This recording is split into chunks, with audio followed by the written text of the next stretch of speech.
Hey guys, this is Alex Chamberlain with another low budget iPhone video. But I just got this Raaw Madonna V2 around a week ago, so I thought I don't know, tell you guys about the part spec, why I built it this way, and why I bought it. So I've been researching this bike for like 2-3 years, but that was the V1. And you weren't able to actually get it in America. So once I found out you were able to get it, the V2 came out, a couple little updates. I knew I had to get it. Plus the price is just insane. This bike's under 5K in USD, whatever you want to call it. But yeah, so this is the bike. Definitely rides really well, but I'll get into that in another video. But the main things for why I bought this was the rocker link. You can actually change from a 60 to a 65, and that changes your leverage ratio. So I'm around 200 pounds, so a lot of the bikes out there have too high of a leverage ratio for me, and they always end up feeling just pretty rough. So that was nice. And then in the back here, you actually have adjustable chainstays. So this bike came stock with 445, but I put the long chainstay in to get 450. It makes it a little more balanced when the reach is so long. This reach is around 480 millimeters. And while we're talking about geometry, the stack height is actually super tall. It's like 640 mil, and the head tube's 130 mil. Those numbers could be off by a couple mil, but you get the point.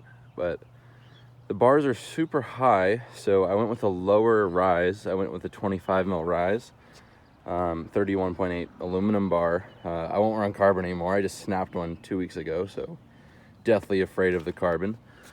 But yeah, you can tell I'm running barely any spacers under there. Obviously I have a lot above, but I don't know if I should cut the steer tube or it looks okay.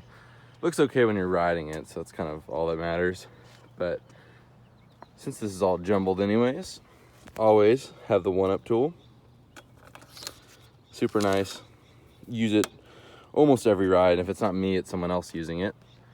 But yeah, as I said, 780 mil bar, 31.8.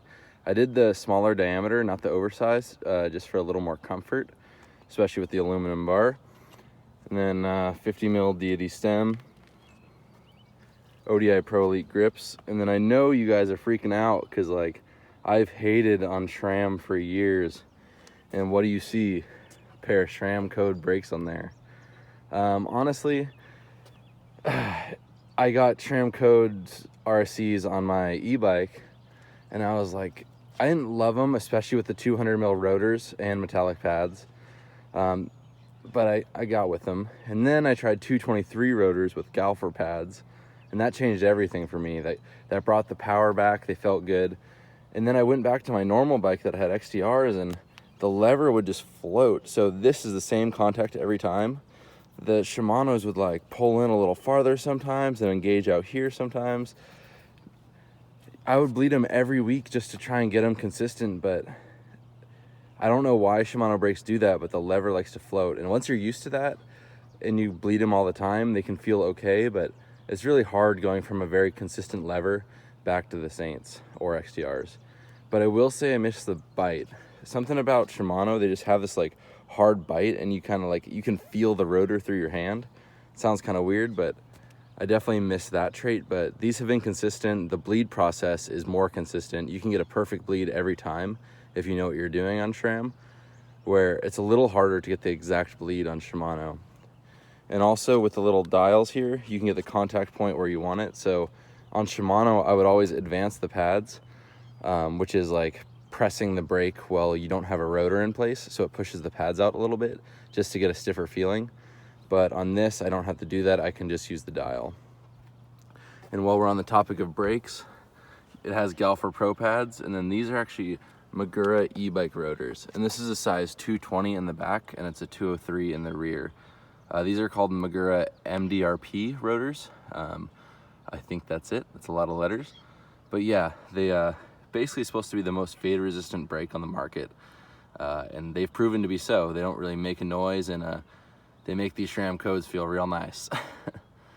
And then they're on some Newman A.30 wheels. I've actually never heard of these wheels before buying this bike, but looked up some reviews. I know Paul Aston, the guy who got fired from Peak Bike for shitting on Envy, loves these wheels.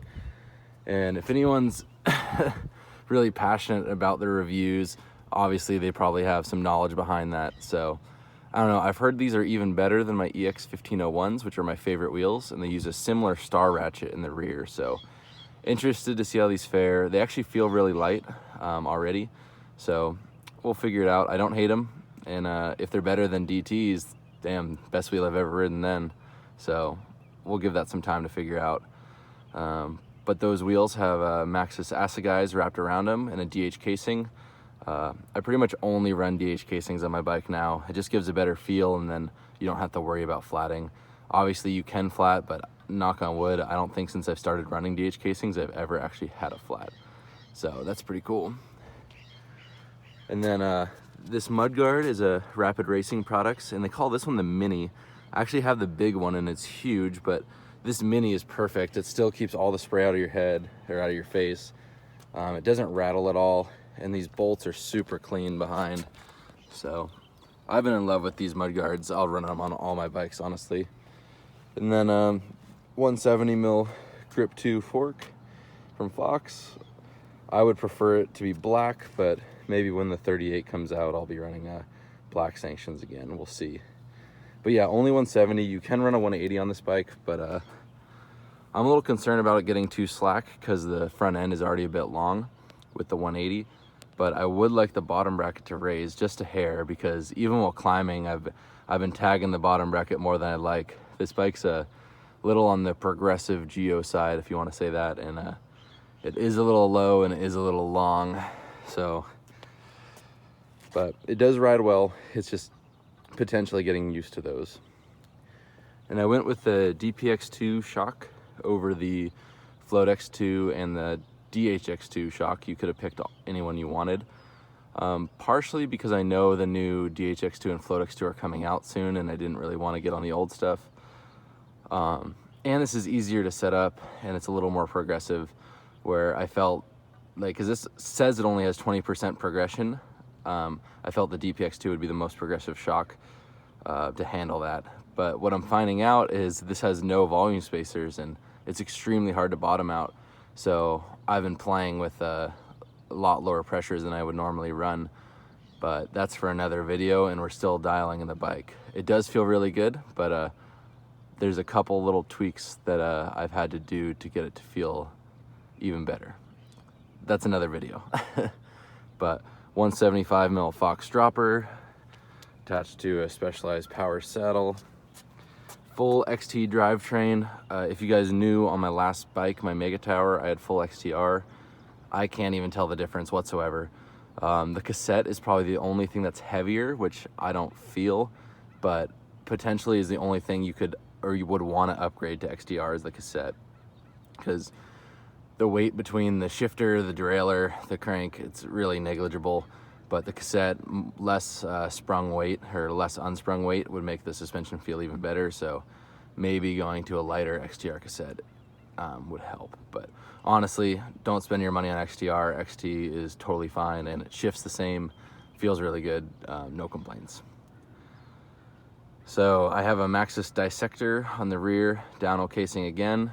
I'm actually pretty happy with it. It rolls super fast, but honestly, I have like 5 rides on it, and it's already getting slightly chewed out. So I don't know, I'll probably be back to the Maxxis Aggressor 2.5, which is kind of my all-time favorite.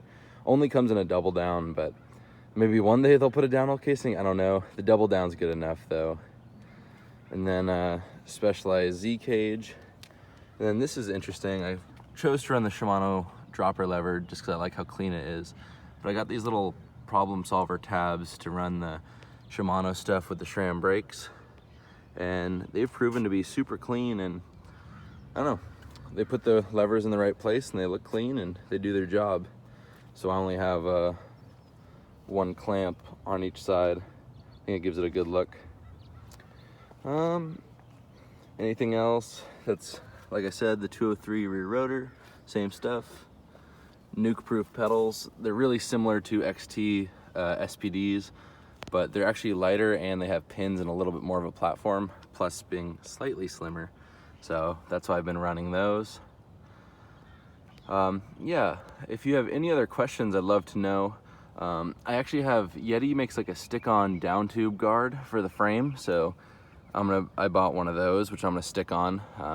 It's just better. I have this like bathtub tape on now, but would like to protect it a little more. It came with this really good down tube protector, but I kind of wish it just went up the whole thing, but obviously that'd be heavy. But yeah, I'll have other videos on actually how it rides once I have more time on it. For now, all you need to know is downhill super well, and pedals kind of like an Ibis Ritmo, which is surprising because it's an aluminum 160 mil bike. But yeah, I'll tell you guys about riding impressions in another video. But one thing I'm stoked on is the double sealed bearings. A lot of editorial like magazines, they've been saying they've had a year on this bike in like England mud, and the bearings were still fresh when they took them out a year later. So I'm excited about that. I actually like the external routing. Frame is super quiet. There's no internal rattling from the cables, and I don't know, they did a really good job of making it look clean. The external cables are barely noticeable and really easy to install. So yeah, hit me up with any questions. I'd love to answer them. I've been happy with this bike so far, and let me know what you think about the spec and what you would change. I know some of you are going to be very shocked that I'm not running Shimano brakes anymore, and who knows, I might be back to them. I wouldn't say I'm in love with the SRAM. It's just the best I've found so far. Honestly, I'd love to pay for those trick stuff brakes, but that's a huge investment. But if I was able to keep them on every bike I ever had, then maybe it'd be worth it. So yeah, hope you enjoyed this video. There's more to come. I did just get a YT Decoy e-bike to replace my Levo, so I'll probably do one of those again. So all right, I'll see you guys out in the trails. Cheers.